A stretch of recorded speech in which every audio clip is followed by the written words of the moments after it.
அனைவரையும் வருக வருக என்று வரவேற்கின்றேன். Good afternoon, everyone. Welcome to Washington Tamil Sangam's first Youth Forum meeting and seminar on free college and university admission. This is the first time ever we have organized such an event for youths in DC metro area. Our Tamil Sangam board met in February 2007 to develop strategies to provide value-added service to our members. We decided to form a youth committee and work towards the development and community involvement. We'll discuss more at the end of this event about how this youth forum will benefit our kids and community to grow together. Please stay until the end of this event to get your feedback to further enhance Tamil Sangam involvement in kids activities. We need your feedback. As you know, most of us here are first generation parents from India. Offering such seminar will be beneficial to all of us to learn on how to prepare our kids for better colleges and universities. I take this opportunity to thank our sponsor for today's event, Mr. Mari from Samatva Wealth Management and Tamil Radio for the valued contribution. I also wanted to thank one of our board members, Vijayan Gnanasundaram. Please stand up. So he's one of the core members who organized this event. So thanks Vijayan for this organizing such a wonderful event, and he took this commitment along with the rest of the board to make it happen today. We have partnered with Ucc, who are an expert in university and college admission process. They have done an excellent seminar in Bay Area, Tamil Mandram as well. They are headquartered in Silicon Valley. We partnered with Ucc because of their focus on the needs of first-gen immigrant families, especially from India. Today's presenter would be Dr. Monica Rantel. And Ucc college admission expert with over 25 years of experience. She lives in DC metro area. We are also joined on video conference with Ucc co-founders Vinny Gupta and Vaiti's friend.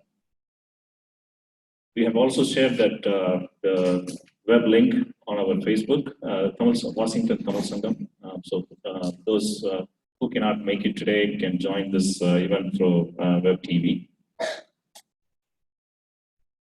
I'm going to ask Vaitis to provide a quick overview of the company. By the way, Vaitis grew up around Coimbatore and he speaks fluent Tamil. Without any further ado, I welcome Vaitis to take over this seminar. Thank you.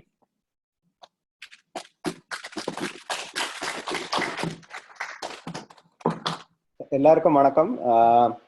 So thank you, Mr. Rajaram, and thank you, Mr. Vijayan, for organizing such a wonderful event. I think idu Tamil mandrangrana nanu konjam Tamil pesren. Probably please Dr. Monica and Vinny bear with me. So we are here, right? In the country nama vandade basic thing is nama vande avlo padiche nalla best colleges, best courses ellam pannite we have a very good life, right? That's the basic thing got us here. Inga vanda paragu நம்ம பசங்க we want to give the same quality of education, everything. But இங்க irony என்னன்னா, வேடிக்கையான விஷயம் என்னன்னா, நம்ம இங்க we never gone through the schooling system here, right? It's a 4 years under, whether it's a high school or 4 years undergrad program, we never gone through that process. India like நம்ம பண்ணும்போது we get very high academic score and it's very transparent system. It's pretty straightforward. You get a good score, you get into good school, come out and either go to do masters and get a good job, right? Life is pretty simple. India education is the main factor, but it is not the only criteria for us to get into top colleges, right? We have to think differently. That's the main reason. So either how we found a UCC main, it's like we want to make college admissions made easy for all first generation immigrant family, right? That's the main aim of our company. That's our mission, right? So how we came up with this, Vinny Gupta, my partner and myself, like we know each other for more than 10 years. We play cricket together. So we all the time talk about things, we had a very successful career here. We have been living here for more than 20, 25 years. And so we want to really help our community at giving back something to the community. See, all the time we talk about it. So how we can do this, that's what every time. So Vinny, I have seen Vinny putting through his kids through the entire college admission process. And so he was a proud dad. I admire him because his daughter graduated from UCLA and his son is in University of Chicago, one of the topmost schools in the nation, right? And it's very successful. Then எனக்கு வந்து ரெண்டு பசங்க, மூத்த பையன் வந்து now he's a junior. அந்த time தான் ஆக்சுவலா we started the company ஆரம்பிக்க ஒரு 3 வருஷம் முன்னாடி we seriously பேசிட்டு இருக்கும்போது what happened is once your kid is getting into the school, high school, then any social event, I'm not sure how it's over there, but here in Bay Area, it's in Silicon Valley, it's people from all over the world are here, and it's very competitive environment here, right? So all the time they talk about any social event you go, everybody talks about, what are you going to do? What kind of activities your kid is involved? Is he doing this, that? So it's automatically the pressure builds up, right? You can try to avoid and ignore probably, 10, 20 times, but it's naturally it kind of gets builds up in you. Then one day, then you just go home and start showing that on your family, right? A kid is already under pressure, right? So they have that peer pressure. They are going through the same process here, and we are here to help them. But instead, sometimes we don't know, right? It's all like half-baked information. Ippa na dhairiyama solluven after 3 years, I can easily say like more than half of the information what I heard from other friends and other people, right? It's not true, right? This may be a shocking thing for you, but you have to plan and do things in the right way. That every kid deserves to be in a good college. So the thing is, you have to do it right, right? So that's how we started this business, right? The UCC, the company, that's how we formed. So initially we came up with bunch of tools, software, which can help a kid, go through this admission process. It's very independent. It's easy to navigate. We always keep in mind how a kid and a parent, and especially if you're new to the system, how they can use. Then we started off with next level, right? Because the major problem here is in India also, if you really look at it, this counseling, we don't never use it for anything, right? Counseling means it's a different notion for us. But here it's totally different, right? They are in the school for a different purpose. They are here to guide the students with the college admissions, right? It is not an option. That's how I see it. After going through this process, this is not an optional thing. It is a must for every kid and family to have it, because the stress and anxiety, especially people from India, we focus more on academics and we leave out the rest, right? There is extracurricular strategy. There are many things which also adds up and get you into the good school. But here, we don't focus on any of those. For that, actually, then clearly these counselors will help in guiding. And trust me, that takes like half of your stress and anxiety away, right? It's literally, I can say it's outsourcing your stress and anxiety to the counselors. That's how I see it all the time, right? So that's how this company started this. And we are a social business. Yes, we are not kind of completely non-profit, but we do provide a lot of free events and software, and whatever money, most of the money we make, it goes back to the community. That's why we call it as a social business, because that's how we conduct all these events, and we have sponsoring other educational events, everything, right? And we have so then still we kind of thought how we are going to build this business, right? How we are going to help all these people here in Bay Area. If you look at it, any good quality counselors, if you have to hire, it's minimum $10,000 to $15,000 minimum you have to. That's the starting point. And even if I'm ready to spend that kind of money, it is like, package, right? All or nothing model. So we want to break that things. The thing is, we want to see, I may be a parent, I'm interested in service getting served only for finalizing the colleges or financially appealing. So if under my situation, why do I need to sign up for like a package, right? It can be an a la carte model. So I can pick and choose, decide what kind of service I want. So that's the reason we kind of made it. This is, accessible and affordable for every single family, right? That's our goal. And then again, going back to keeping in mind, we want to help the first generation immigrant family, right? This is how it is. So with this, how we are going to maintain the quality. So that's where we thought if you just take the Bay Area out of the equation, there are really better or equal of what kind of guidance counselors there are here, admissions counselor, the same quality of people we find all around US, right? That's how we built. And you chance website la paranga, we have, you won't believe that we are like top class 25 counselors. Every single person is masters in college admissions counseling, and there are many PhDs. And the other part is many of them are former admissions officers or current applications readers in popular universities. That's how it's in top most colleges in the nation, right? So it is not like, we are doing for money. So we care for it. And even our counselors, every single person, they show empathy, right? They are here to listen and help and guide the students to see them it's successful, right? That's our main goal. The company, that's how we want to build. So we never compromise on that. Adhe mari enga advisory board la paatha ipo it's Assistant Director of Admissions of UC Berkeley. He is also there. And then we have Purdue, former Assistant Director of Admissions from Purdue. He's also there. And so that's how, when we get our counselors on board, they go through a stringent interview process.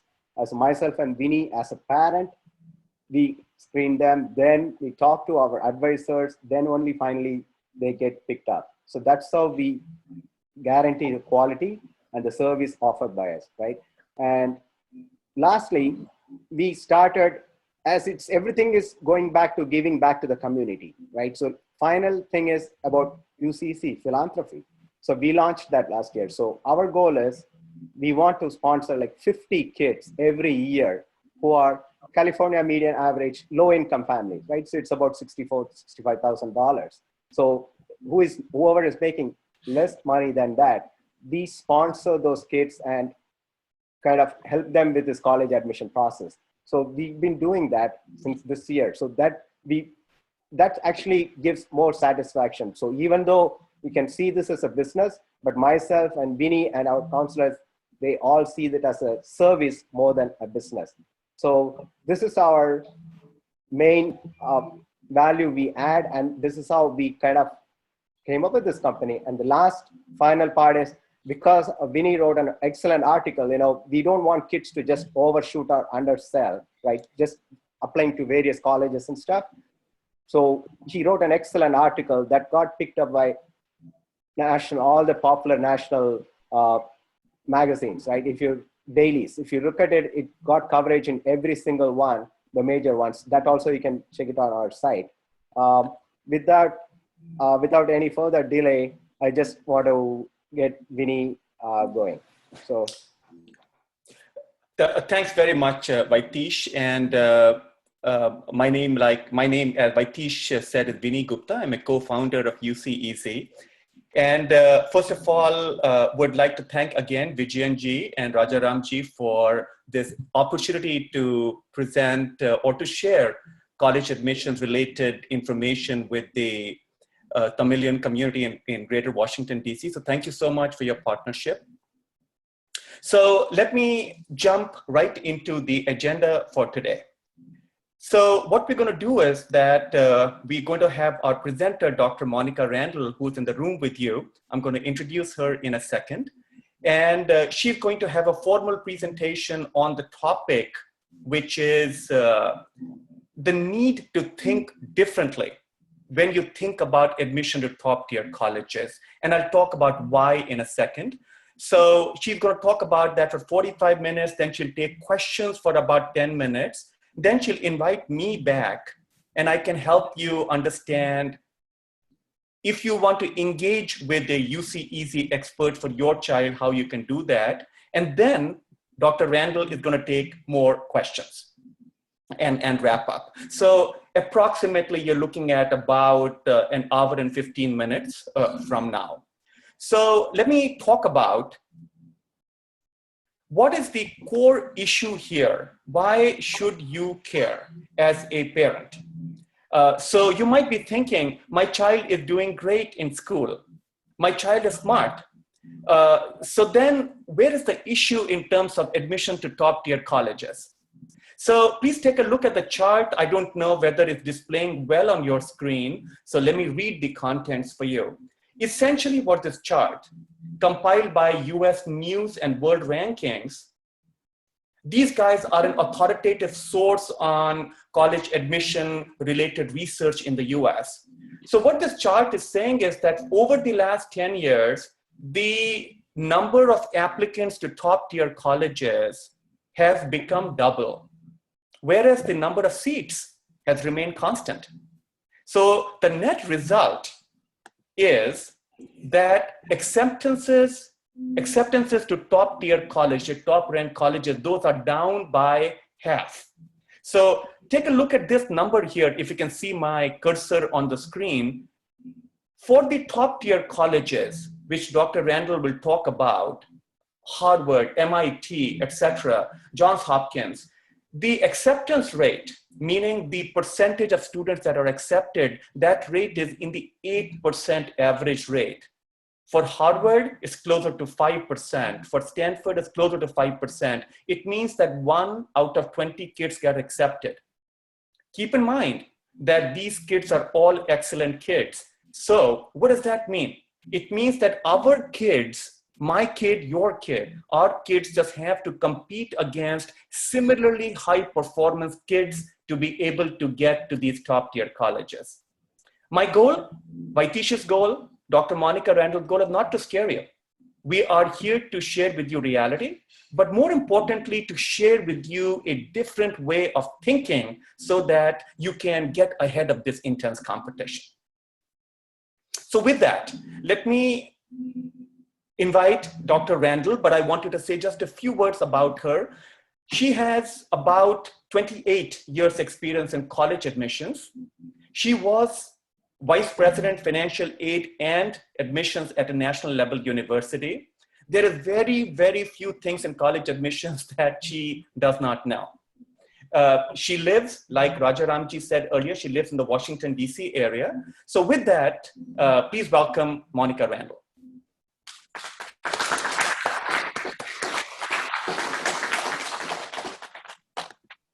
Thank you. I guess I'm supposed to grab that mic.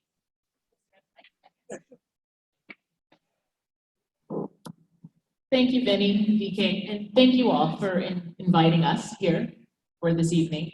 I'm really happy to be here, very humbled, and thank you all for a very warm welcome coming in here. What I'm going to do today is first I'm going to introduce myself. Vinny, can you advance the slide, please? So yes, I have a number of years of experience. I just want to give you a little bit of more background about myself. I grew up in this area, primarily in Virginia. I'm a graduate of the University of Virginia, which I'll talk a little bit more about schools like the University of Virginia. I refer to them as public Ivies, and I'll talk a little bit more about that. And I also worked in admissions and financial aid as a vice president for admissions and financial aid at a university. So how did I come to decide to be a counselor, a consultant for families? When I worked at this university, I noticed that many times I had so many families that would come to me kind of late in the process. They were trying to get admitted to the school. And I always kept a box of tissues on my desk because a lot of families would come to the process a little bit late, and they didn't quite understand how to get admitted, or once they got admitted, the financial aid process, et cetera. So while I was working at this university, I said, wow, I wish that I could help families on the front end, like early when they're in high school, so that by the time they get to college, they already have that whole, the idea of how to get in, the financial aspect, the admissions aspect, et cetera. So I took that opportunity to do this and met UC and decided to work with them to assist families on the front end as well. Can you advance the slide, please? And like I said, I do live in this area. My husband and I, we have a daughter, Maya, my daughter. We live in Bowie, Maryland, and we're very active. She's a rising 8th grader now, and we are also active swim parents. And I know I've already met a couple of swim parents here in the room. So I'm also an official for USA Swimming. So I spend a lot of time by the pool. I don't know if there's a show of hands. Are there other swim parents? Because I've already met a few. Yeah, very good. That's great. So I'm very active in the community here in the area, not too far from here. And it's really interesting that my husband works for New York Life, which is right around the corner here. So we're always here in this area. Before I continue, what I'd like to do is I'd like to find out more about the students who are here, okay? So how many of you are in middle school? Just raise your hand. Some middle schoolers, that's good. Oh, finishing middle school, well, in middle school, like really in it. Okay, that's good. And how many of you are like 9th grade or going into 9th grade? Nice show of hands, very good. 10th graders? Good, good. 11th graders? And rising seniors? No rising seniors. All right. All right, very good, thank you. And so I also want to find out the high schools folks are from. Anyone attend this high school? Most from Virginia? Yeah, this area. DeMatha? Did someone say DeMatha? Oh, okay. All right. I was just wondering, like, Howard County. Okay. All right. Prince George's County. Anyone? Howard County, Montgomery County schools. Yeah. Okay, Montgomery and Howard County, and then Virginia. I know some folks are from Virginia as well, like Arlington, Fairfax. Yes. Okay. All right. Very good. Very good. All right. So what we're going to do today. You can advance the slide, please.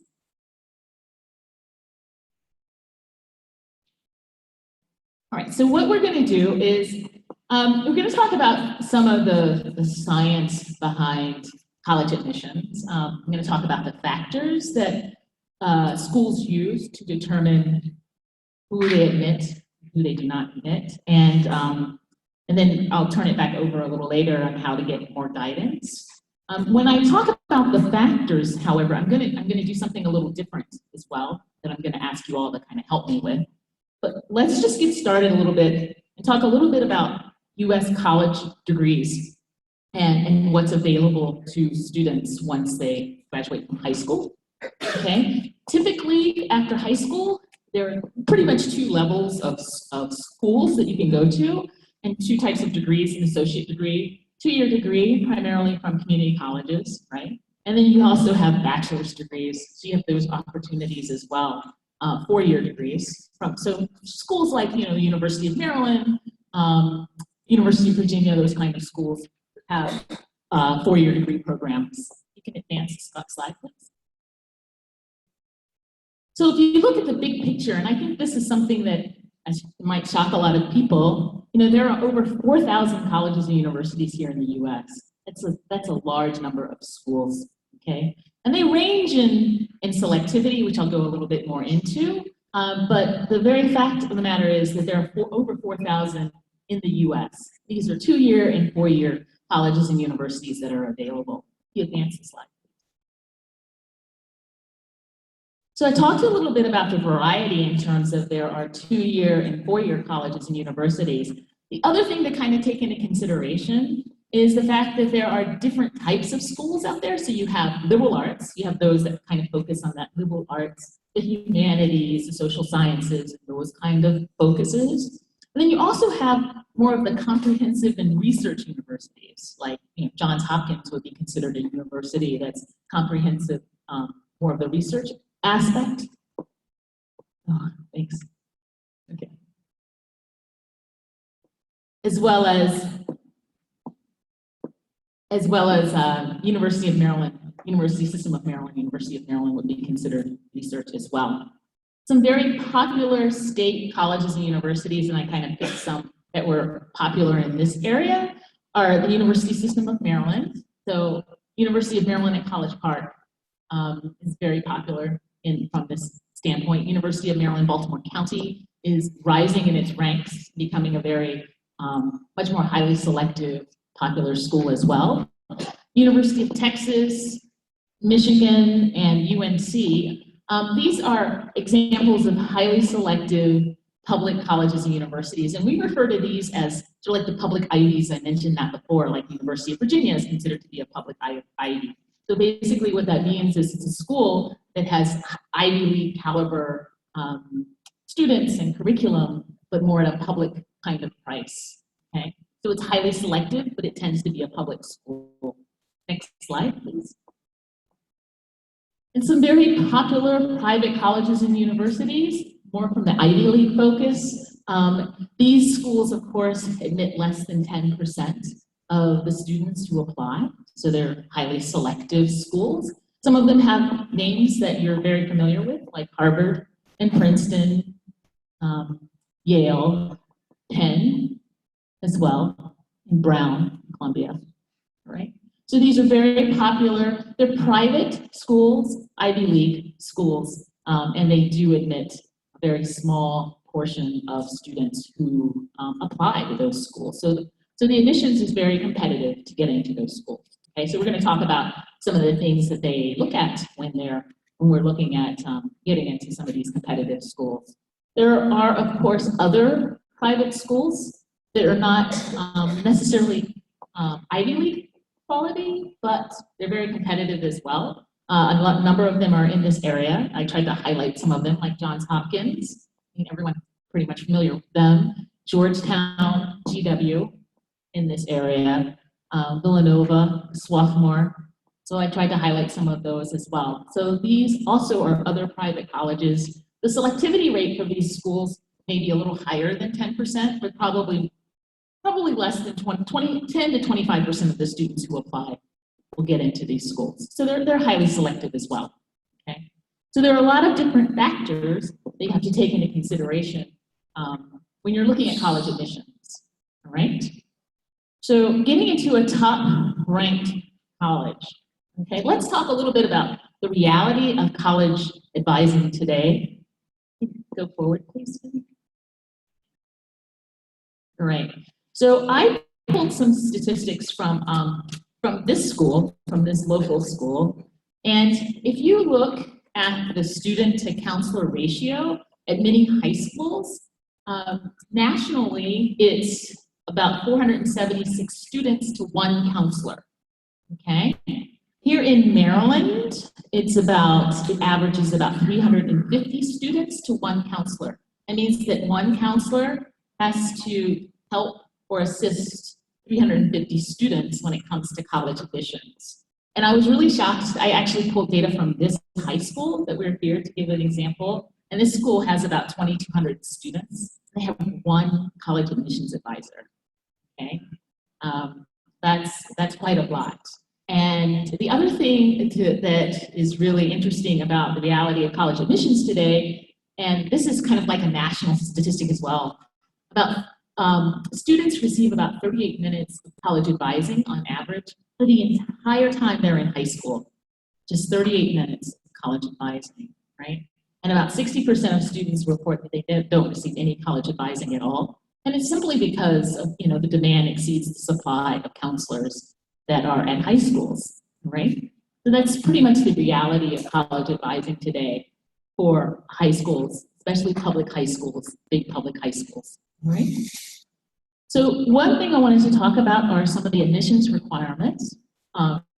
This is just to summarize some of those admissions requirements.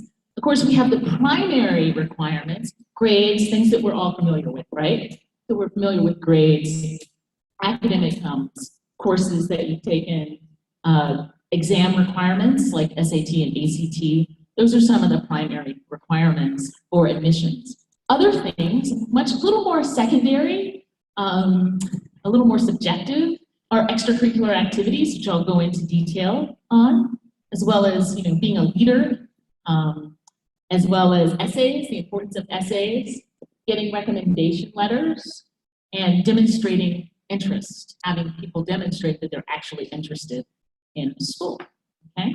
What I'd like to do now, please turn to the next slide.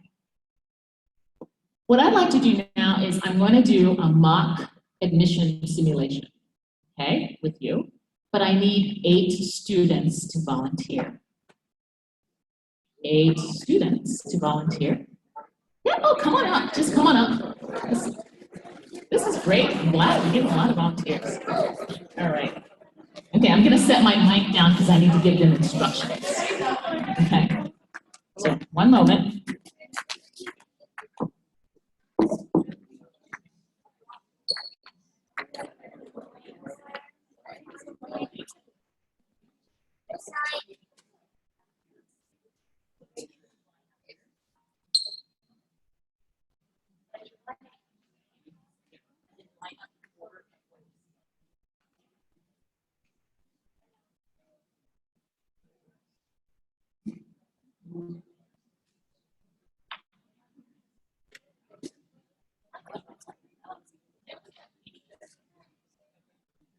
Oh, I'm so sorry. Oh, sorry. I here. Your parents. 4.1 for your parents. 4.1 for your parents. Everybody's all lined up. Kind of lined up. So what I'm going to do is turn it full. And I want you to study what's on the back. Okay.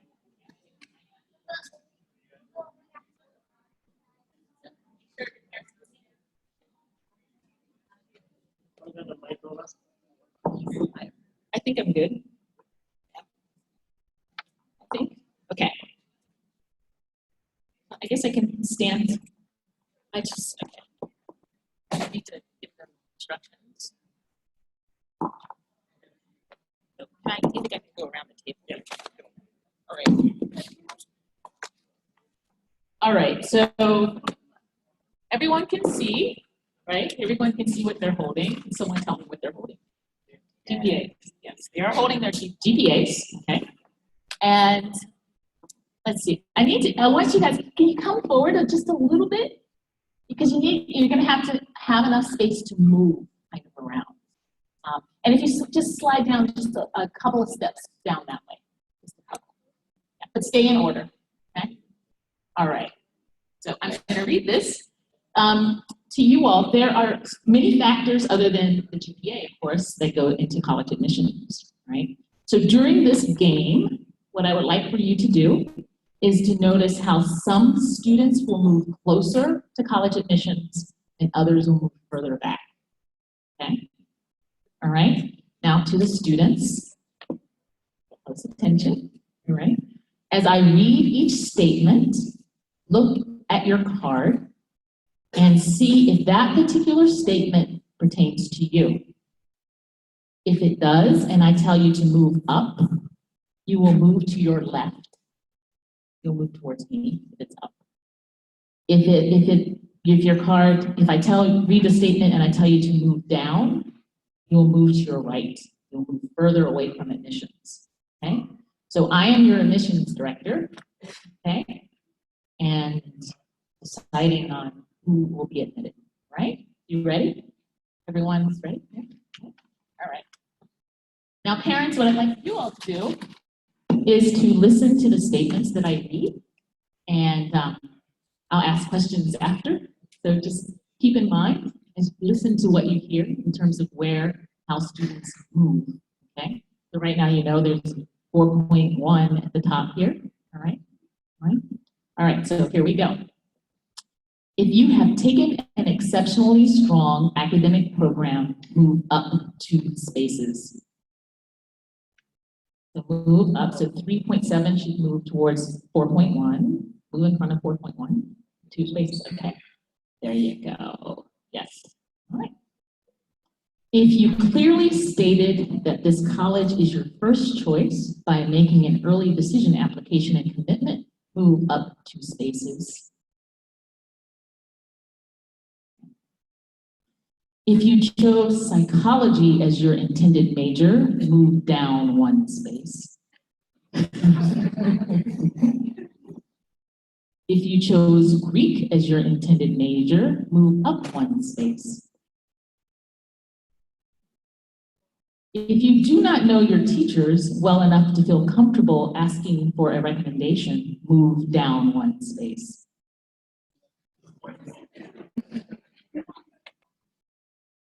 If, when you typed your college essay, you forgot to change the name of the college where you were applying, move down 3 spaces.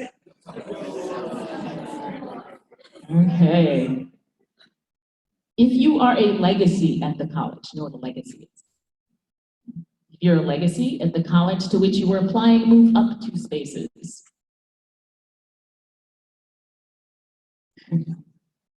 If you did not write the optional essay for your college application, move down 1 space. If you chose as the topic of your college essay, sports as a metaphor for life, move down 1 space. If you wrote the college essay of the year, that's the one that everyone passes around the admissions office, move up 2 spaces. College admissions, but the college admissions officers really like their essay and passed it around.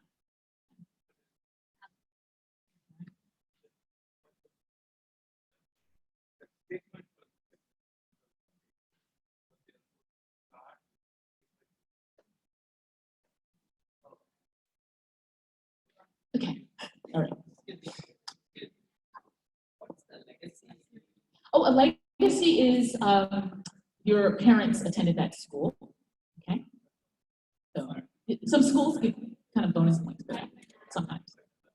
If you plagiarized your college admissions essay and got caught, sit down, you're out of the game. Thank you.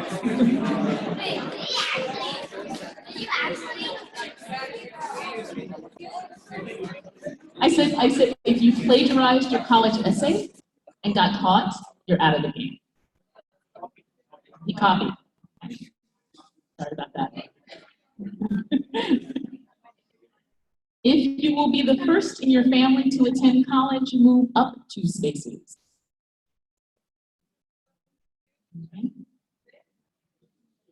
If you attended an enriching summer program between your junior and senior college, move up 2 spaces. That's you, so you're already up. Okay, good.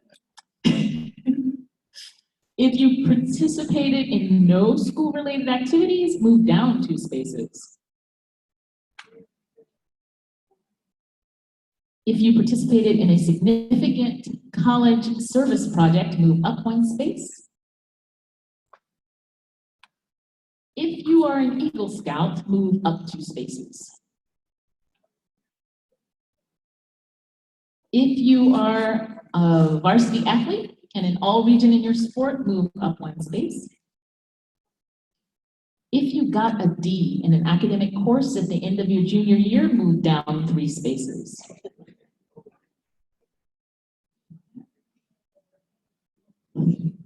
If you wrote a letter to the college admissions officer and explained the extenuating circumstances surrounding the D, move up 1 space. All right, we good?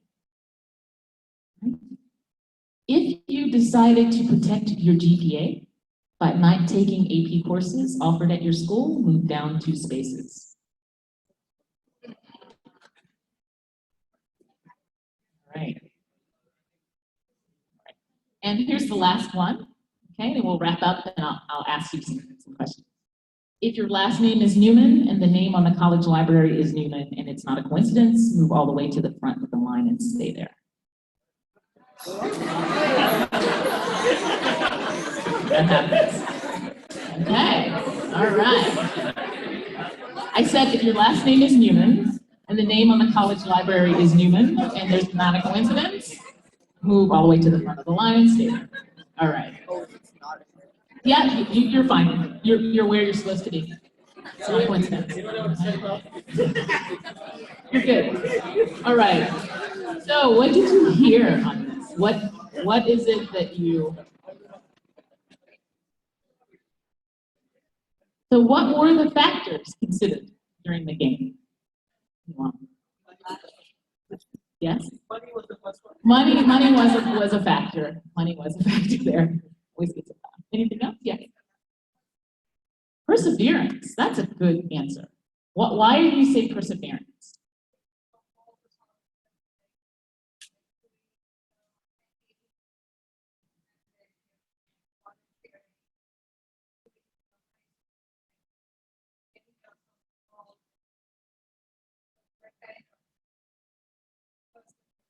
You know, that's a really good response. I think that's one of the best responses I've heard that I've had. So I'm going to give you a T-shirt for that.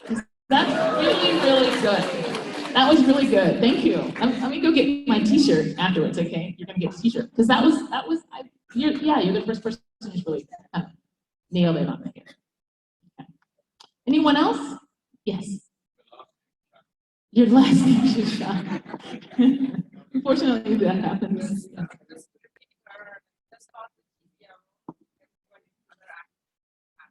Yes, she said other activities do matter, not just the GPA alone. Yes, absolutely.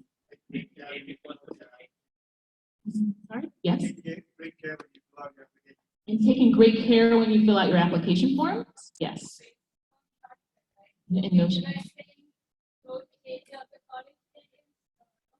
shortcuts. No shortcuts. You got to do the work and do it well.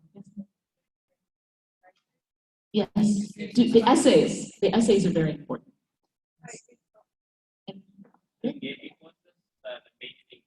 Yes, AP courses. So how having a rigorous curriculum comes into play here. Absolutely. And yes, early decision. Yes, making that decision. Yes.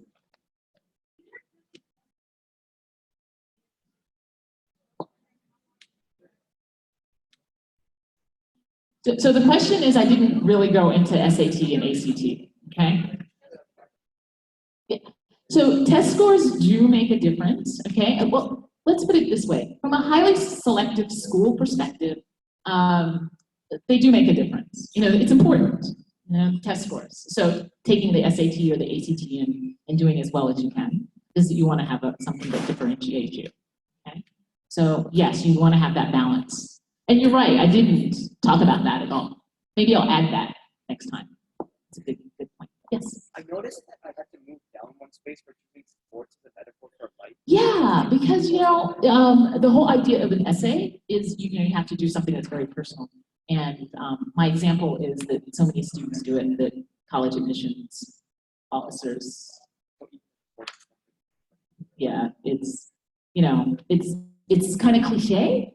Okay, it's cliche. Yes. So it's just common. It's not like taking that. Yeah, it's kind of common, so that's why. Yes. So if you want to go to a college that your parents and your grandparents already went to, technically you don't have to try at all. Well, I wouldn't put it that way. I wouldn't put it. The question was if you're a legacy and you wanted to go to a college that your grandparents and parents, you didn't have to try at all.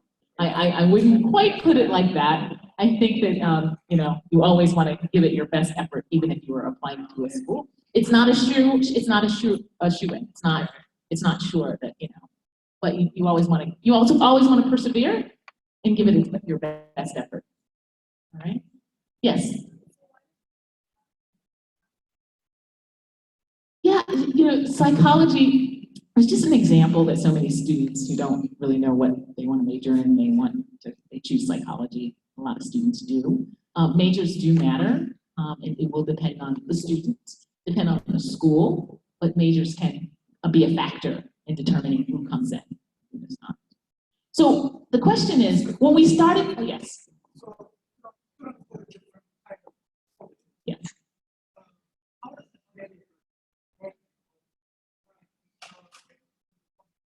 So the,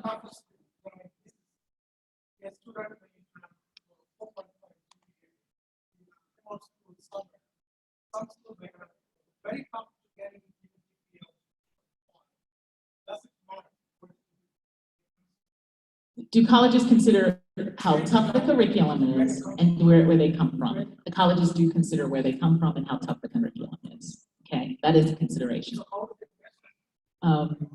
It will depend on what the college needs at that time. Okay, so the college will take into consideration, and they'll try to balance all other factors and aspects and look at it from that perspective.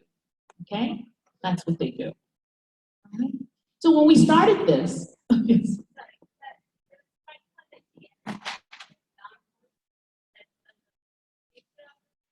No, it's more so because so many students, and this particular school here just didn't need any more psychology majors. Okay.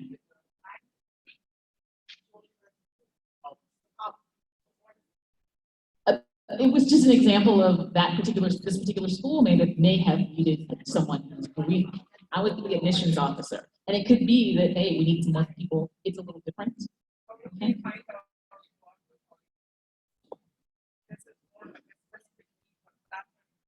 Yeah. So that's a part of your research is figuring it out, and that kind of thing. So I'm gonna take one more question, and then I'm going to ask you all another question. Okay.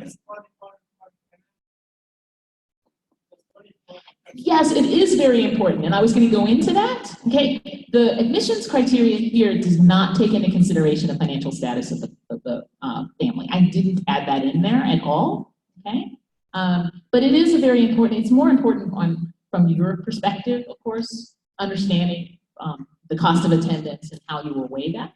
Okay, but I did not add that in because I tried to keep the admissions portion kind of separate from the financial aid portion.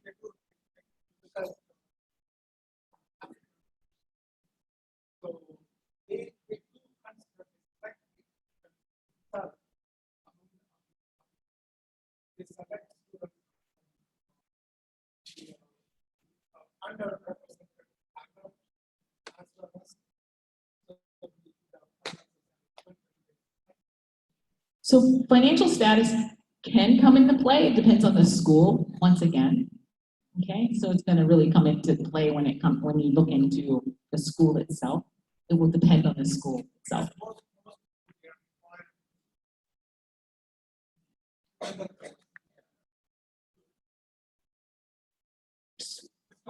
Some schools are, but it's really going to depend on each school. Okay.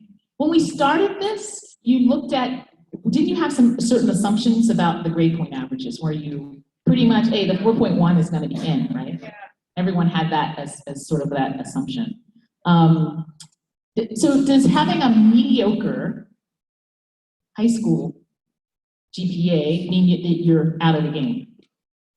No, it didn't. And I think the point of perseverance, I'm going to use that from now on, really shows that, except for the name of the building, okay, but the perseverance really shows that even if, for example, this, what happened to the student who received a D in that course? I'm sorry? Yes, he wrote a letter and fixed it, right? So what was the letter about, right? Circumstances, his life circumstances. So those kind of factors are taken into consideration as well, one's life circumstances as well. That was good that you remembered that. So any other factors that weren't covered in the game? We talked about money. Okay, we talked about money. Money was not covered in the game. Any other factors that you can think of? Because I can give you some more factors that might be a consideration when you're looking at colleges as well. Yes.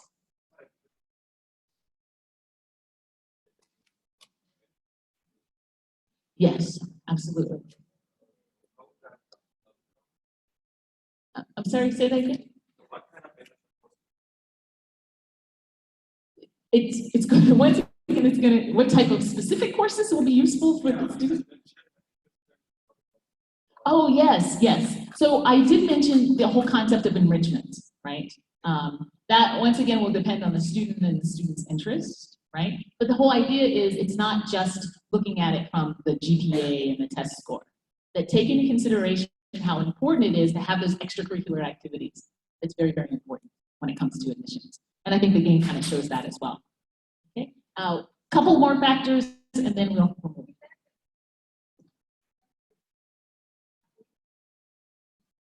Internships, you wanted to know about internships. It's one of those extracurricular activities that some schools will take into consideration, okay? And I know it's a big question about how to obtain internships and those kind of things, right? It's a big question about how to do that, how to go about doing that, right? And I'll take one more question and then we'll Does the in-state, out-of-state matter for? That's a good question. Some schools it does, okay? Some schools, like the University of Maryland, System of Maryland has a cap on the proportion of out-of-state students that a school can take, okay? And you probably have heard some other school systems, like I know in California, they have made that decision to put a cap on it, okay? So in some instances, that may be something that comes into consideration. But you as a parent, you probably wouldn't know that. You know, it's something the school will use to manage their enrollment, right? Pardon? Is that taken into consideration? You know, I would have to get back to you on that. I know from the schools that I worked in, we didn't look at that. We looked at academics. Okay. Well, thank you all for participating, and I'm sorry for the one who had to sit down for the. I'm really sorry about that. And actually, I'm going to give you a T-shirt because you were good about that. Okay, and because I'm really sorry that you chose the one where you had to sit out. Okay, we'll get 2 T-shirts. Okay? All right. So thank you for participating. You guys did great, and I hope you learned something. Yeah, I definitely.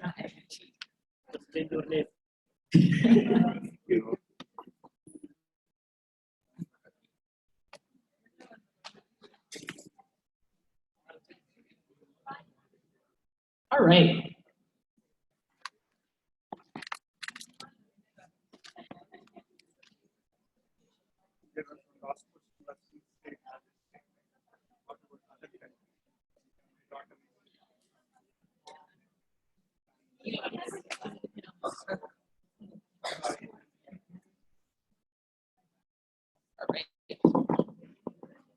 Okay. So that was to show you some of the reality of college admissions. Just a little example of a school and some of the factors that they would consider. It's really school dependent. And there's some factors, of course, that you all can control. I mean, there are things that you can control. I think in addition to perseverance, you kind of learn there's some things that you can control and there are other things that you may not be able to really control. So if we go into the next slide, please. So basing the evaluation on academics, I mean, we talked about that, you know, having a GPA, that's a decent GPA, grades are important, even though some grades, you know, we have the extenuating circumstances as an example. Test scores are very important. SAT, ACT, test scores, taking subject tests if needed by the school, as well as AP tests, and doing a decent job on those test scores. And then the type of curriculum, we saw that. Protecting your GPA was an example of someone who tried to protect his 4.0 and he ended up being kind of like down the line. So taking as rigorous a curriculum as you possibly can. Okay. Next slide, please. Now, the first set, I like to think of it more as a subjective set of factors. These are more objective factors. Extracurricular activities is really heavy in here. It's really important to show and to be involved in any way in activities, and involvement in summer enrichment programs. And you saw that as an example, right? How that is really important and becoming involved in those kind of activities. Essays. Was anyone surprised at the importance of essays at all, or yes, no? Yes, essays are really important, not only from admissions, but also from if you're going after scholarships as well, and writing them in a manner that will get you noticed as well.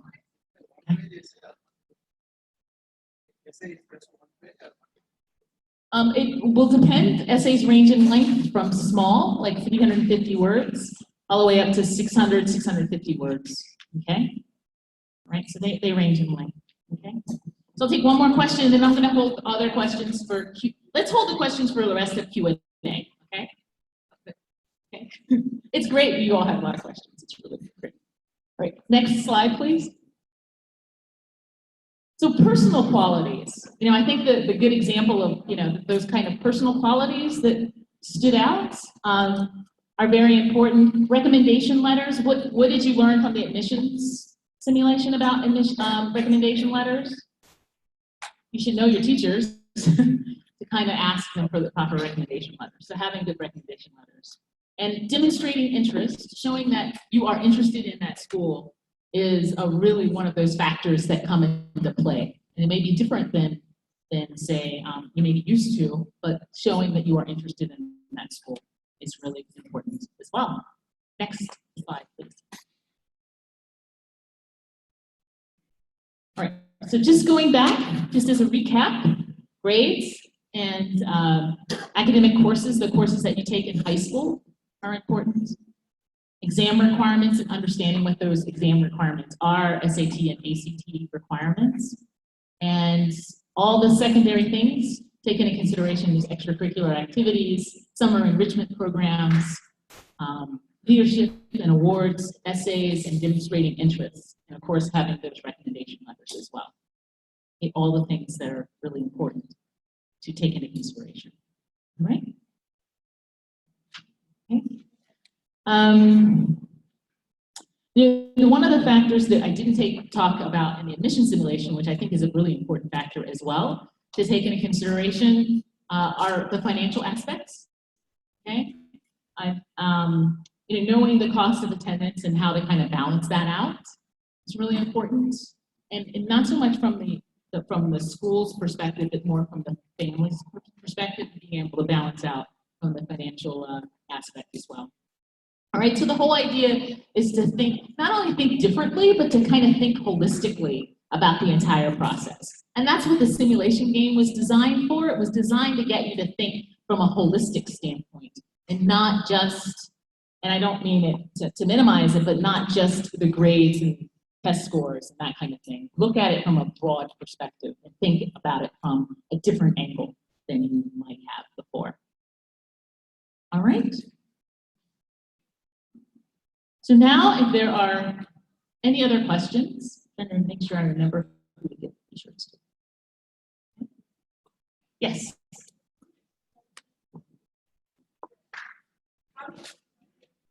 How many essays? The question is how many essays? That's going to depend on the schools that you apply to. Okay, it depends on the schools that you apply to. Sorry, I don't have a definitive answer. Yes. I've noticed a lot, like social media, and like some kids, like even like they need something that's extremely unique about them to go to Ivy Leagues. Like I read about like one kid who had like so many credits that like it was like double the required amount, and then like a kid who had like a lot of service hours. So like, how unique do we have to be? How unique you have to be to get into these Ivy League colleges. Pretty unique. That's one of the hardest questions because it's so dependent on you as a student, and it's kind of like two things, right? It's kind of like what you bring to the school, and then it's going to be what the school needs. Okay, so the schools, especially Ivy League schools, they build a class. Okay, so they're going to build a class of people. So if they need that oboe player, and you happen to play oboe, you're golden, right? But if they don't need the oboe player and you play oboe, it's not a reflection of you. It's just that that's not necessarily what the school needed. So it's really going to depend on what the school's needs, et cetera, are. You know, you just are going to have to think about how you will fit into that school and whether or not it's a good fit for you. Okay? So yeah, it's going to depend. I love the fact that students are asking questions. That's really good. Yes. College enrichment program? Okay. So a college enrichment program, that's a really good question. College enrichment programs, schools have them to either kind of help students either transition to college, or they might have them to sort of give you a feel for what it's like to be on a campus. Okay? So that's a summer enrichment kind of activity or program. So they could be academic focused, or they could be, you know, any type of interest that you have. But it's just a good way for families to, or students kind of use it as a way to kind of figure out what they're interested in this school and give you a taste of college. Yes.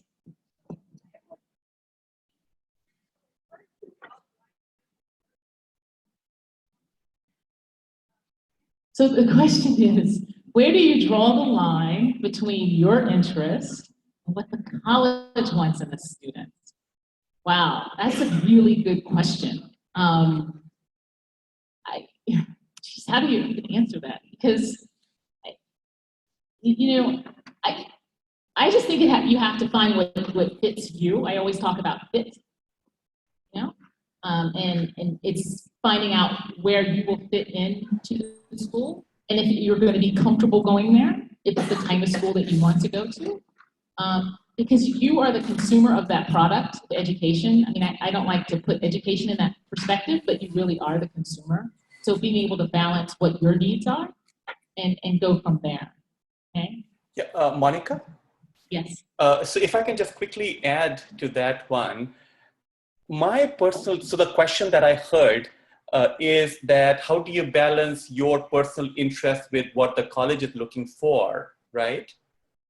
Yes. Yeah, so like you said, it's a difficult answer. My personal experience is that since our conversation today is specific to top ranked colleges, the top 10 or 20 colleges in the country, I really do think that unless the child is passionate about whatever they do, there is no way to bring out the best in you to compete against other kids that are as strong as you are. So I think that it's already competitive. So if you take the passion out of it, it'll be very difficult to compete. So I would say that you need to figure out, you need to do things that are important for college, but intersect those, match those with your passion.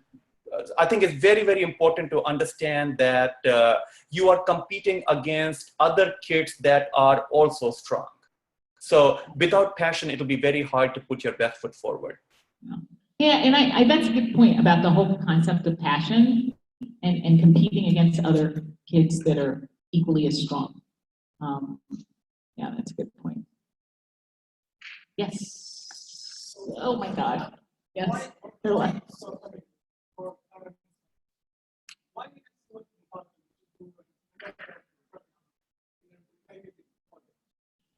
Why is it important to do a...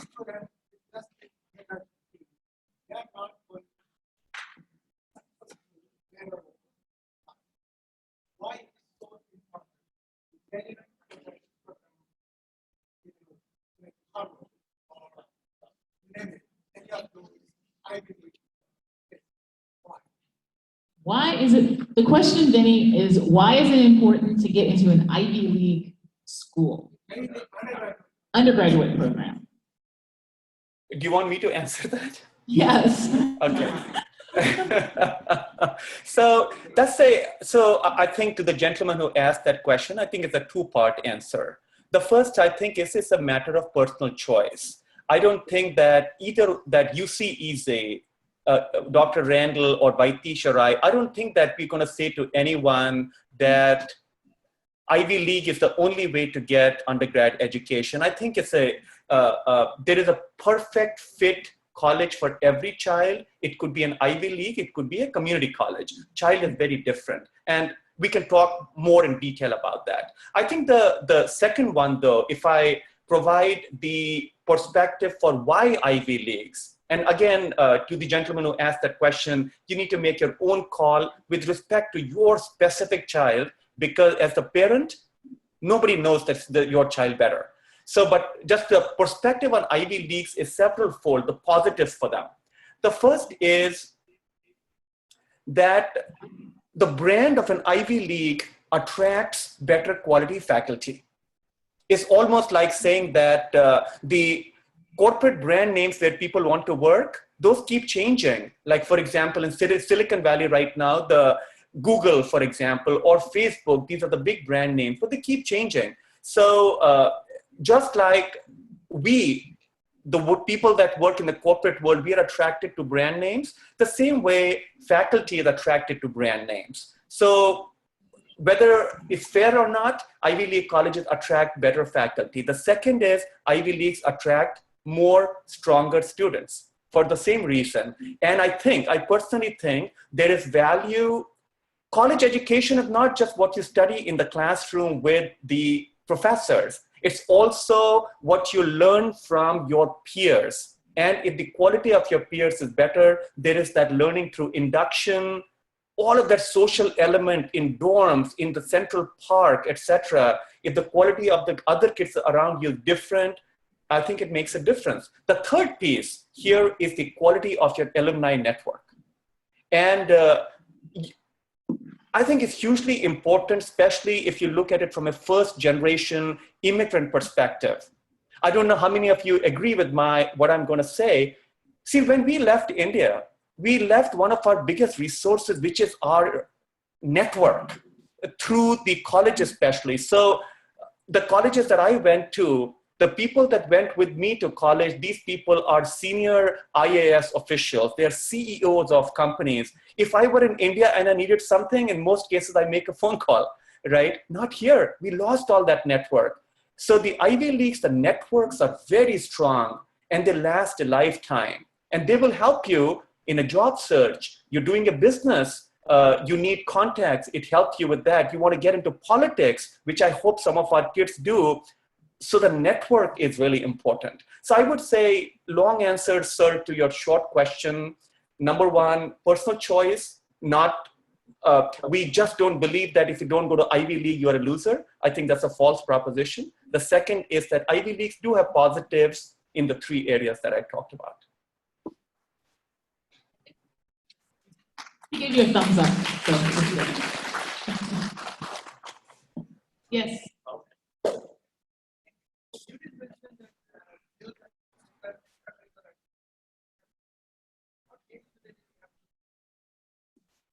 Start? So the question was, what age should you start taking into consideration extracurricular activities?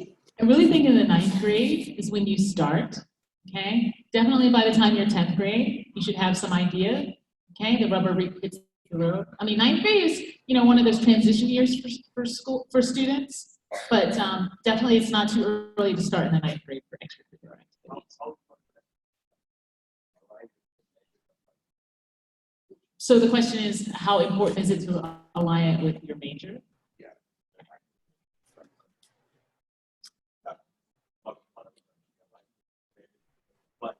So I'm going to go back to the whole point that Vinny made, because I'm a firm believer of this, that it should be based on the passion of the individual. Okay? It may, in fact, be, for that particular student, good to align it because that student is passionate about it. Or it may just be that, the student has a different passion and they should go after it from that perspective. So Monica, can I add there? Or I can't hear everything in the room, so I don't know whether I interrupted somebody. No, go ahead. Go ahead. We're just talking about extracurriculars and aligning it with major. So what the question was about something about majors, right? And what I heard is that how important, so can you repeat that question, please? Because for the audience in the room that Vaitish and I relate so well with, I wanted to provide a perspective, but I wanted to make sure I heard the question correctly. Can you please repeat that I'm going to question? make sure that I said this correctly. So the question was, how important is it to align the extracurricular activities with like a potential major, correct? Is that it? Yes, that was the question. Oh, I see. No, Monica, I don't have any additional perspective on that in addition to what you said. Sorry to interrupt. Yes. But Vinny, you might want to touch the point on people, a lot of people, they just cling to this major thing and what's happened in the reality, right? Okay. That may be a point for parents to consider. So Monica, if I can just add on the topic of major, Yes. I think it's really important. This has nothing to do with the gentleman's question about extracurriculars mapping or how they match to the target major. This is completely different. So if I can jump in here. So one of the things for the audience that we really want to share with you all in the room is, remember the topic for today is the need to think differently. So in that light, I want to share something which may come across as a little different to a lot of people in the audience, and you may question me, and that's fine, because our goal is to challenge you into a new way of thinking. So when we came from India, we came from an economy where our college education was a road to employment. Our college education wasn't just about learning or opening our mind to critical thinking. It was about increasing or maximize its chances for employment. It's a very different mindset because we were in India a developing economy with a very, very high unemployment rate. So I'm not judging where we came from. It was just our reality. So the society said to us that either you become an engineer or you become a doctor, couple other things, or otherwise the society judged you very harshly because you did not go through college to get a monetizable major, meaning that's something that you can get employment of. Now when we came to this country, including me, including Vaitish, when we came into this country, we bring that mindset. So when we think of college, we think of all of these majors. Computer science. Why? Huge demand in Silicon Valley and Herndon, Virginia, and other high-tech hubs, right? Austin. Engineering, same ways. We still think of medicine as a high employment major. So there are a couple of things, there are a couple of data points I want to share with you, which hopefully will give you a different way of thinking. The first is, especially when you look at large public colleges that Monica talked about, like University of Maryland system or University of California, where my daughter went. University of California, 85% of students change majors at least once in 4 years. So I don't know whether you heard that number since I'm remote to you. 85% of students change majors at least once in 4 years. The story is not done. 50%, 50 of students at UCLA, one of the largest and most reputed universities in the country, 50% change majors twice in 4 years. Number 3, most other than, say, hiring in specialized fields like Google or Facebook, hiring for specific technical skills, majority of hiring of college graduates does not consider what majors they studied. So University of California, the top of the public IVs, like Monica said, UC Berkeley is the top of that list, right? University of Virginia is number 2. So just to give an example, top ranked universities like this are slowly encouraging applicants to apply without a major. What they're saying is the goal of college is to teach you what to study. How do you expect a 17-year-old to know what they want to study? So you may or may not agree with what I'm saying, but I'm just sharing you hard data of what is going out there. My suggestion to you would be that let the child think of majors in an open manner.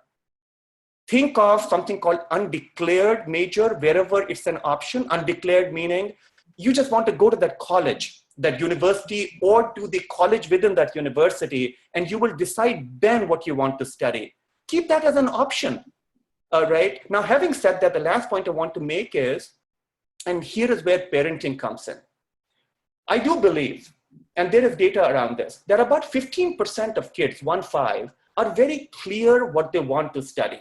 Perhaps very early on, some would say, I want to be a filmmaker. Like today morning, I talked to an incoming 9th grader. He wants to start a company building computers. So what I'm trying to say is that some kids fall outside this 85%, and your job as a parent is to identify that early and support that child in their early choice of a major. Now, is that easy? No, but nobody said parenting is easy, right? So you need to make that call. So with that, I'm going to give it back to Monica to see whether she wants to add any expert comments to what I said. No, I don't. I think you really solidified that point. It's really important, especially the 85%. I think most people don't realize that change that occurs, that most students change their majors. Right. And Monica, so my own personal story with my daughter who graduated from UCLA 4 years back, she changed majors thrice. So she's outside that norm, 50%. Yeah. How are we doing for time before I... Yeah. Let's ask, I do want to spend about 5-7 minutes on how to get help from UC Easy. Should we jump into that? Unless there are raised hands in the audience. I have one student who's been raising his hand, like he's had it up for a long time. So, and I always give deference to students. Absolutely. So, yes. All right, so I would like to follow up on a question about extracurricular activities. So is it true that colleges, like instead of, would they like a student, like, so for example, what if one student like just participated in a bunch of clubs, whereas one student like held a strong position like a president of multiple clubs? So they would definitely choose like a president of like 2 clubs over someone who participated just like in a lot of clubs. So yes, so the question was in terms of extracurricular activities, the whole idea of having leadership position versus just being in a bunch of clubs to fill up your resume, so to speak, okay?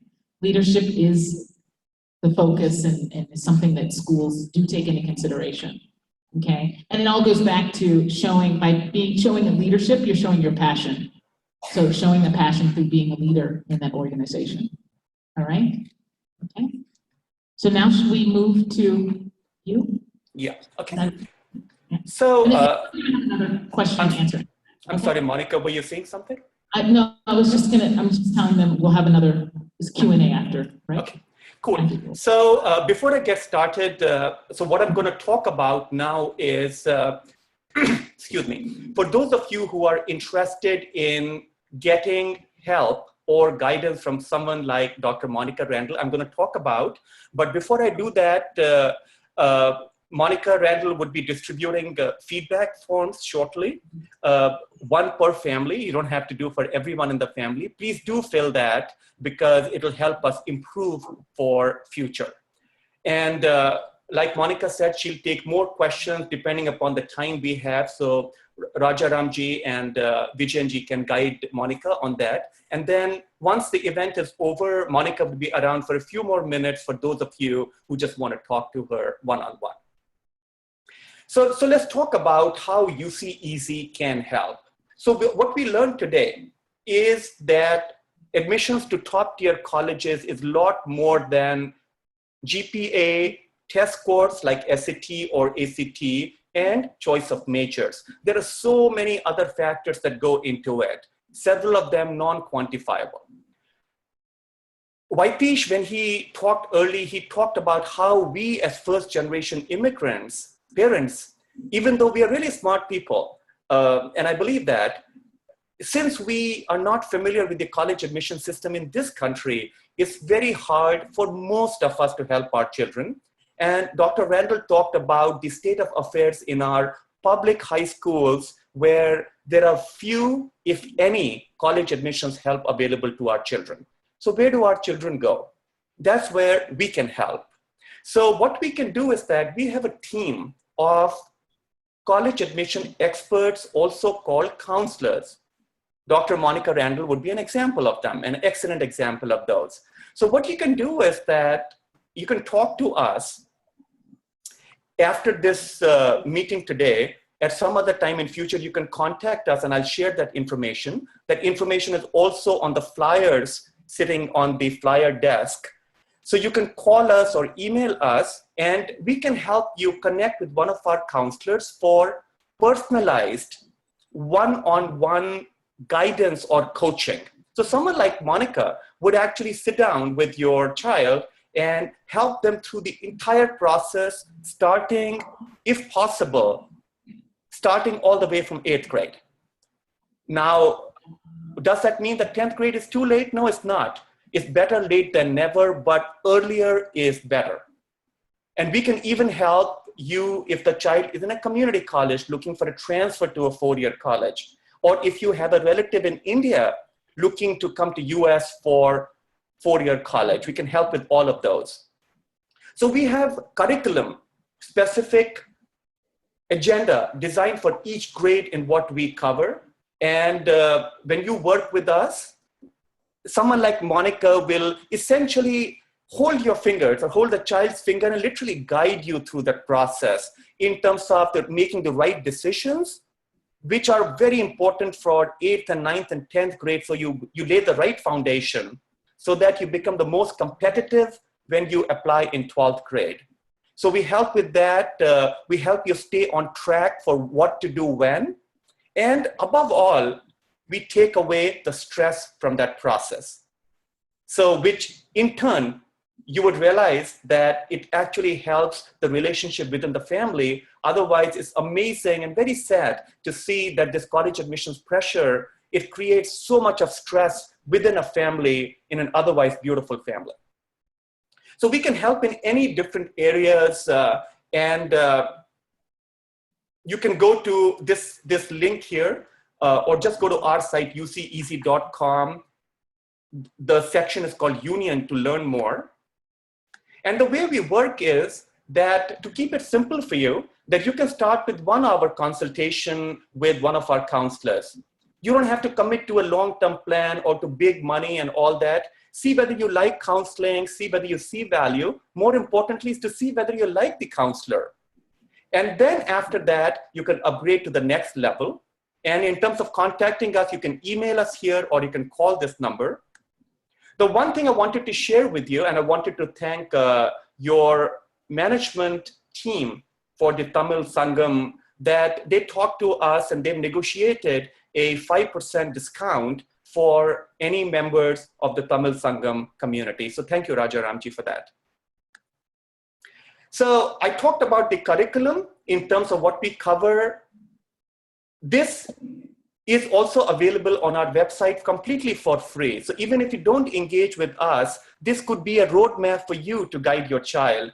So you can go to our site or you can email us and we will send you a nice graphic that you can even print and put on your refrigerator in terms of the different things that need to be done for every grade. And if you worked with us, our counselor, our expert would cover every one of these. You don't have to worry. This is the last slide I wanted to talk about, that in terms of working with UC Easy, Vaitish already talked about this. We have a maniacal, obsessive focus on quality of our counselors, because we believe that if you're trusting your child to us, we owe it to you to deliver the best possible quality.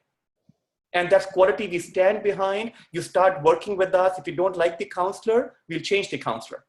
That's how serious we are about this. And when you want to work with us, we will work with you to select the counselor from our team of 25. We don't just randomly assign somebody. We will work with you to learn about your child's personality, and on basis of that, match the right counselor to your child so that the chances of success are maximized. The third point here is flexible engagement model. You can either sign up for packages, or in some cases you might say, you know what, I cannot afford packages. Not everybody is affluent. Can I just get 5 hours or 2 hours with Dr. Monica Randall? I cannot afford a longer term commitment. Or in some cases, you might say, I have an older child in college. I already know some of this. I don't need help in everything. So can I just get help in a small thing? So there are all of this flexibility that we offered for you.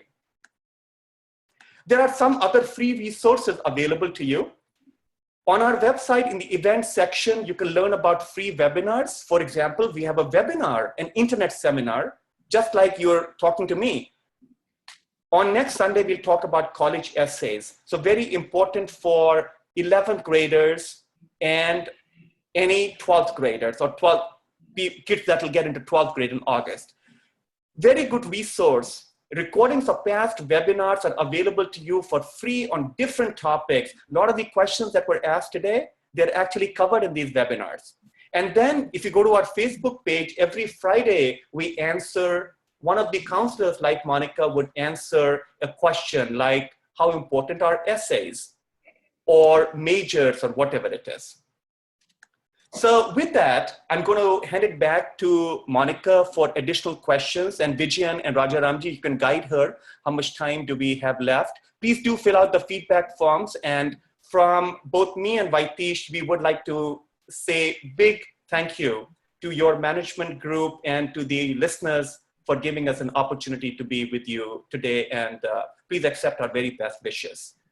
Monica? Great, thank you.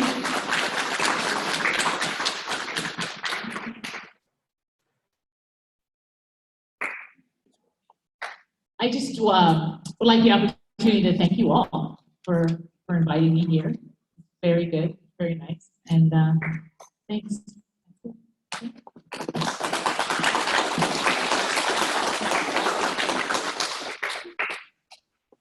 Thank you, Dr. Monica. It was a very interesting presentation, and I hope you all enjoyed this information and very helpful for your kids. And we continue to provide such more detailed seminars for the youth. So at this time, and thanks to Vinny and Vaiti for your support, and you guys do a fantastic job here, and I can see everyone here appreciate your Thank you. presentation. At this time, I'd like to invite him up to announce the next. Thank you, Dr. Monica. We would like to honor you if you come on the stage, please.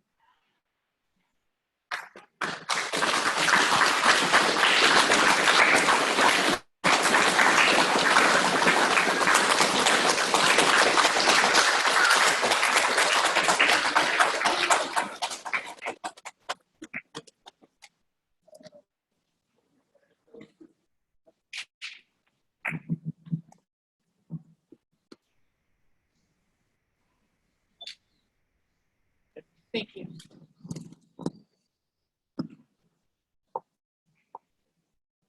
We would like to invite one of our sponsors, Samatva Work Planner.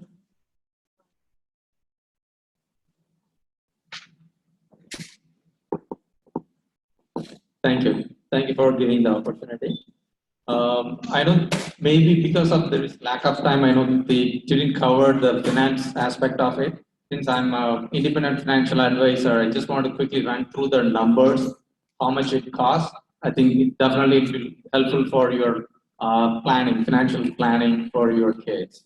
Okay, as of now, for 4-year degree, okay, for in-state, for public colleges, the expenses are around, like I said, don't take it as a exact number, but just for the planning purpose, definitely you can consider it's around like $21,000. Okay. For example, let's say if you want to go to like University of Maryland, for Maryland State will be in-state. So the cost right now, as of this year, it's at $21,000 per year. So if you calculate for 4 years, it could be easily $100,000. Then if you want to, let's say, go for public 4-year out of state, then right now the range is like $36,000 to $40,000 per year. So that can go probably like $200,000 easily. Then if you want to go for the one like Ivy or expensive colleges, that's right now it's looking like a per year. As of now, it's like $60,000. So imagine that 4 times 6, it's easily another $250,000. Okay. So again, this is as of this year. If you go back like year 2010, okay, For the in-state college, for public 4 years, it's only like $10,000.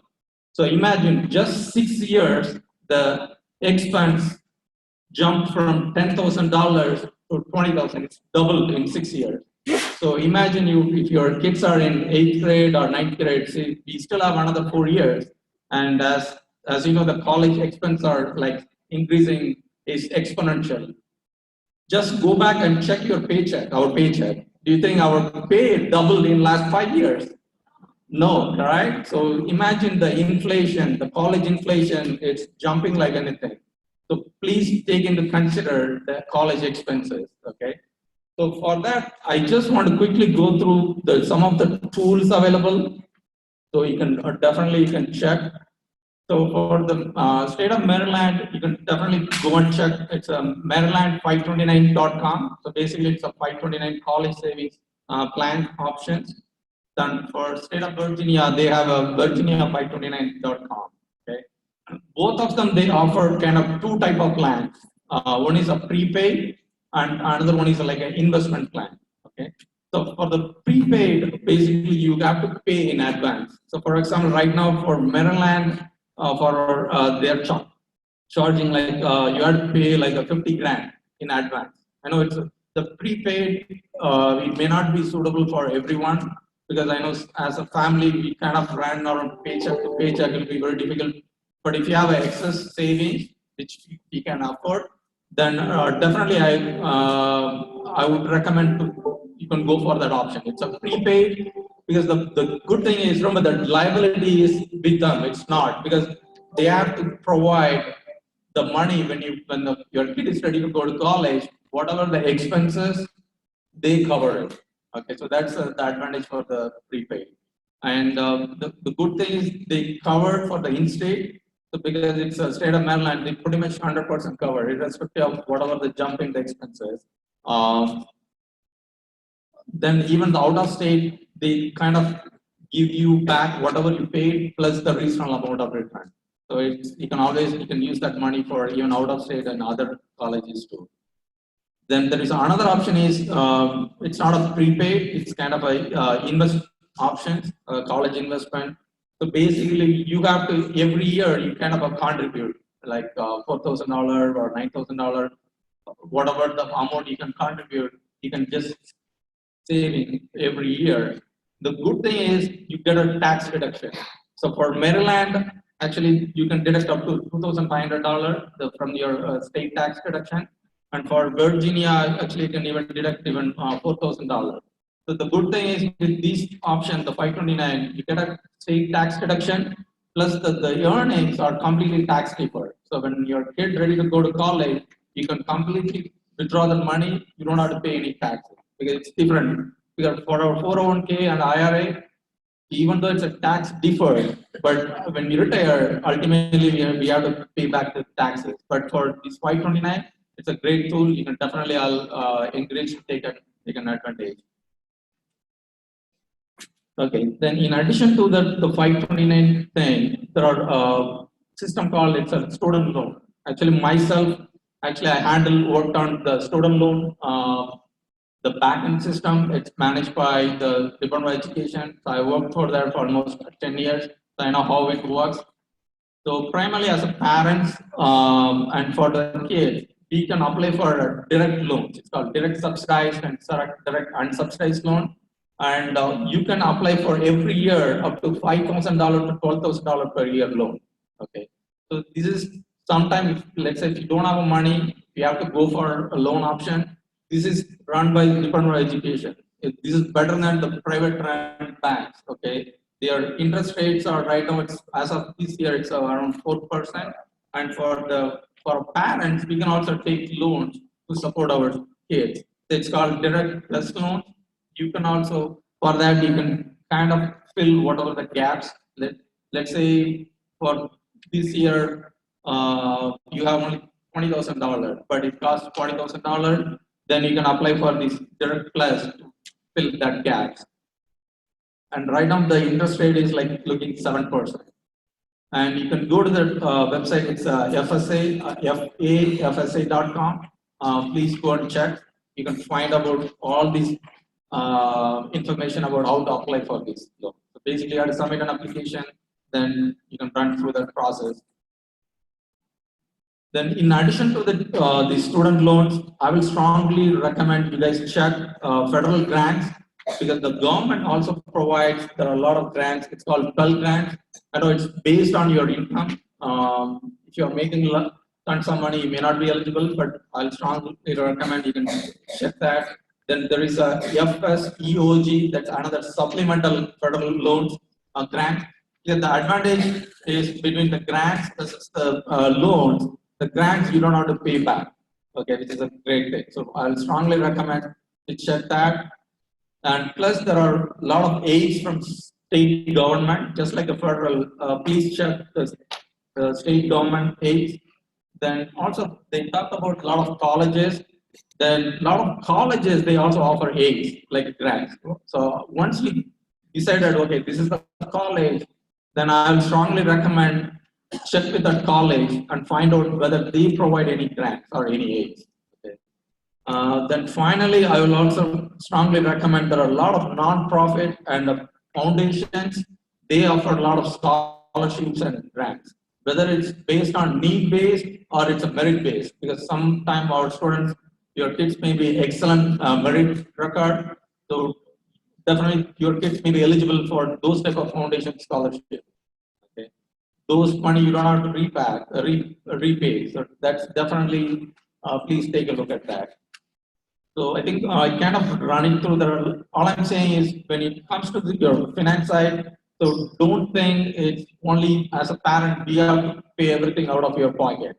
So try to leverage all these different tools available. Okay, there are a lot of tons of tools, and always talk to other people, or you can just email me, or there are always a lot of other tools are available.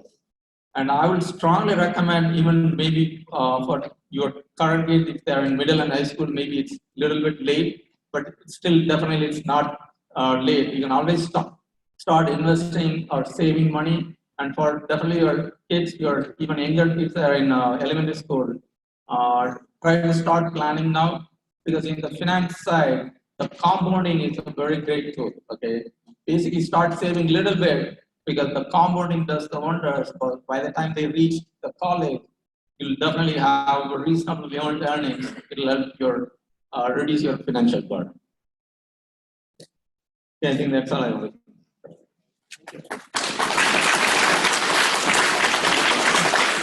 Thank you, Maury. Maury has been one of our sponsors for Tamil Sangam, and he provided a lot of information here. Thank you very much. I know it's very helpful for the students to get prepared for their financial strategy for their college education. So at this time, I just want to briefly talk about the upcoming Tamil Sangam event, which is Muttamil Villa. It's going to happen on July 9th, Sunday, at the same school, Walter Johnson High School, between 12 p.m. to 7 p.m. So he invited a special guest, the famous movie director, Mr. Miskin, is going to be joining this event, and there are a lot of cultural program and some youth activities, Tamil Pandal, Nimor, and so many activities are planned for the event. So